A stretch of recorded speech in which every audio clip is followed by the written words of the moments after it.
Hey students, welcome to the channel. It's me, Yami. आज एक और practice session just for you guys for preparation of the Reliance Foundation Scholarship जिसके लिए है aptitude test mandatory. बहुत अच्छे score के साथ आपको क्लियर करना है to make sure you get a scholarship worth up to 2 lakh rupees. That can actually solve all your expenses in concern with your academics. सारा सब कुछ खर्चा ये scholarship से निकल सकता है. So it's a scholarship which can actually resolve all your problems and you can have your smooth education. But हाँ, ये scholarship लेने के लिए aptitude test is must, mandatory, देना ही देना है, which would be starting from probably the 3rd week of October. उससे पहले एक रहेगा आपका practice session जिसका mail आपको आ जाएगा so that you are aware कि किस तरीके से इस test को appear करना है. online form बिल्कुल मोड में है, ये घर बैठे ही आपको ये देना है, पर किस पैटर्न में क्या क्या स्ट्रिक्ट रूल्स है, डूज एंड डोंट्स है, वो सभी चीजें आपको प्रैक्टिस टेस्ट में पता चल जाएगी. राइट, सो वो प्रैक्टिस टेस्ट का mail you could expect that coming in within 2-3 days for you guys, क्योंकि उसके बाद के वीक में the actual aptitude test will start. Right, so जल्दी से प्रिपरेशन ऑन रखिए, प्रैक्टिस ऑन रखिए, क्योंकि the only way or only key to get through this aptitude test with a good score is practice, practice and practice. Hence we have just commenced sessions on to solving the sample paper जो कि नया आया है on to the official website of Reliance Foundation. उसी की हम practice कर रहे हैं, साथ ही इसी टॉपिक को लेके दूसरे क्वेश्चंस भी प्रैक्टिस में करवा चुकी हूँ. You can refer to those session. I will be attaching the link in the description box below for you guys to check out those sessions also. सभी की प्रैक्टिस अच्छे से कर लो and I am very sure with all the practice done you will be able to clear the aptitude test with a very good score.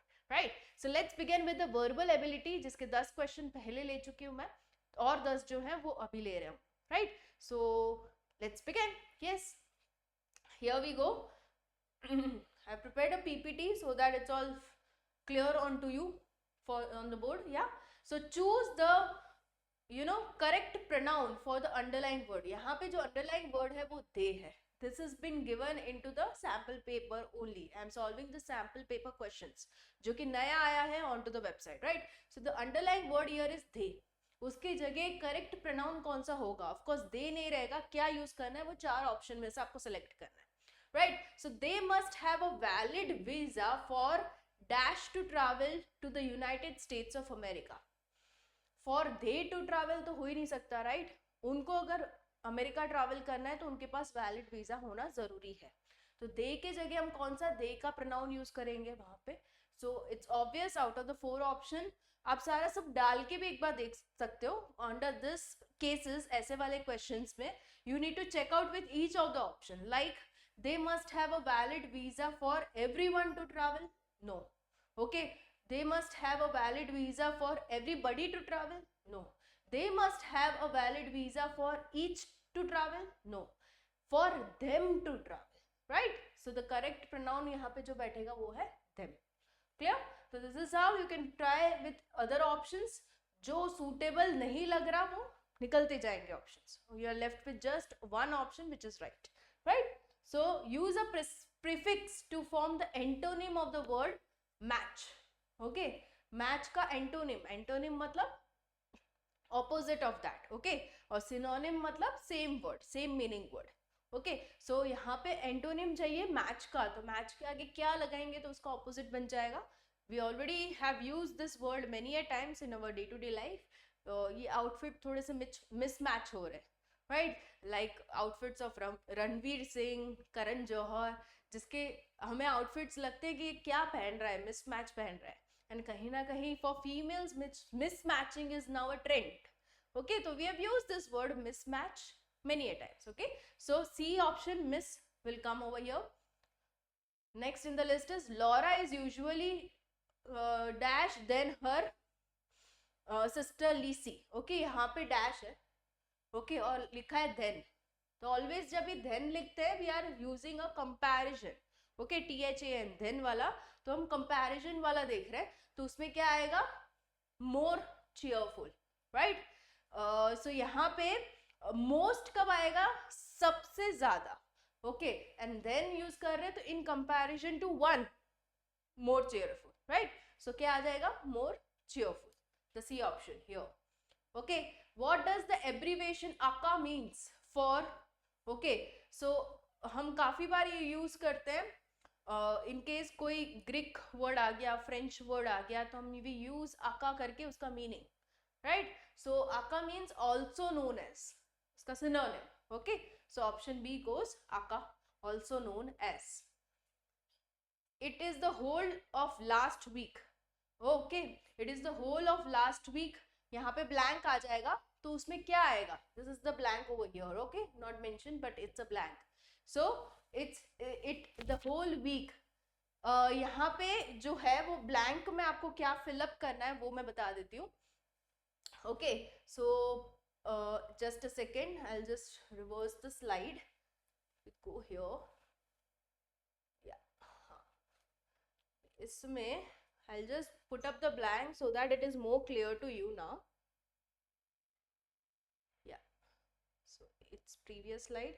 Just a second ना guys. हाँ, तो यहाँ पे जो है देखो, यहाँ पे it dash the whole of the last week, यहाँ पे है dash. Okay, so it has been snowing, had snowed, had been snowing और हैज स्नोड. तो ये कुछ ऐसी बात है जो पिछले वीक की है. ओके, तो मतलब कि पास्ट टेंस में बात हो रही है. तो पास्ट टेंस में पूरा वीक मतलब 7 दिन it has been snowing. Okay, तो हैज बीन स्नोइंग आएगा, हैड बीन स्नोइंग आएगा. Okay, that is the confusion. But इसमें भी अगर आपको समझना है तो हम इसमें क्या लिख सकते हैं, क्या करेक्ट हो सकता है? ये लास्ट वीक की बात है जो कंटिन्यूअस टेंस में है, मतलब कि पास्ट कंटिन्यूअस टेंस. ओके, तो had been snowing. Okay, so ये चीज जरूरी है कि आप समझो कि किस फेज ऑफ पीरियड की बात हो रही है. अगर यहाँ पे लिखा होता कि यस्टरडे, तब भी आता had been snowing the whole day, yesterday the whole day, तभी भी आता है हैड बीन स्नोइंग, ये वाला थर्ड वाला ऑप्शन. ओके, सो ये चीज है आपको समझना है कि किस पीरियड ऑफ टाइम की बात हो रही है. पास्ट टेंस की बात हो रही है तो डेफिनेटली वो हैड आ जाएगा, और कंटिन्यूअस भी है, मतलब पूरा वीक स्नो गिरा तो स्नोइंग है तो बिन आ जाएगा, had been snowing. Okay, so C option here goes right. Next in the list is rearrange the following jumbled sentence into a meaningful one. Okay, ये कोई जम्बल्ड स्टेटमेंट है ABCD, उसको एक मीनिंगफुल ऑर्डर में हमें डालना है. लाइक पढ़ के देखते हैं, मीनिंग निकालते हैं. Non violence is not quality to be evolved और expressed to order upon intense individual effort. It is an inward growth depending for sustenance. Okay, मतलब ये कुछ नॉन वायलेंस की बात है जिसकी कुछ ना कुछ फीचर्स बता रहे हैं पहले सेंटेंस में. Not a quality to be evolved, मतलब इस क्वालिटी को बढ़ाना ठीक नहीं है नॉन वायलेंस को. और एक्सप्रेस्ड टू ऑर्डर, मतलब किसी को आपको जबरदस्ती काम करवाना है तो नॉन वायलेंस से नहीं करवाना चाहिए. It is an inward growth depending for sustenance.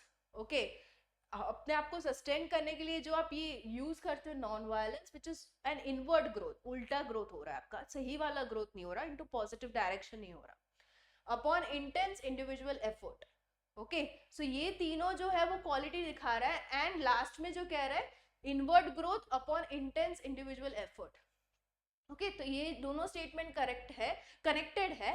And ये भी जो है वो नॉन वायलेंस की क्वालिटी दिखा रहा है, एंड ये सपोर्टिंग स्टेटमेंट है, राइट? तो ये सी वाला लास्ट में चला जाएगा. तो ऐसा कौन सा ऑप्शन है? C option, ABDC. फाइन. तो इस तरीके से आपको रीअरेंज का भी क्वेश्चन आ सकता है, into which you are flashed with certain statements, जिसको सही ऑर्डर में आपको बिठाना है सो दैट एक अच्छा खासा मीनिंगफुल स्टेटमेंट बाहर निकल गया है, right? So this is the one. Next in the list is identify the meaning of the underlying word. Okay, the house is cozy enough. Now cozy is the underlying word over here, cozy. What does cozy mean? Okay, so you need to tell me what does cozy mean.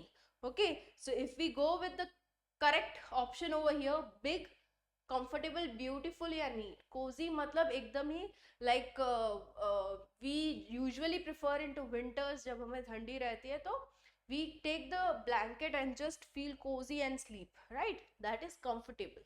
Okay, so option B here goes right. Identify the correct spelling. अभी tomorrow का spelling कौन सा correct है?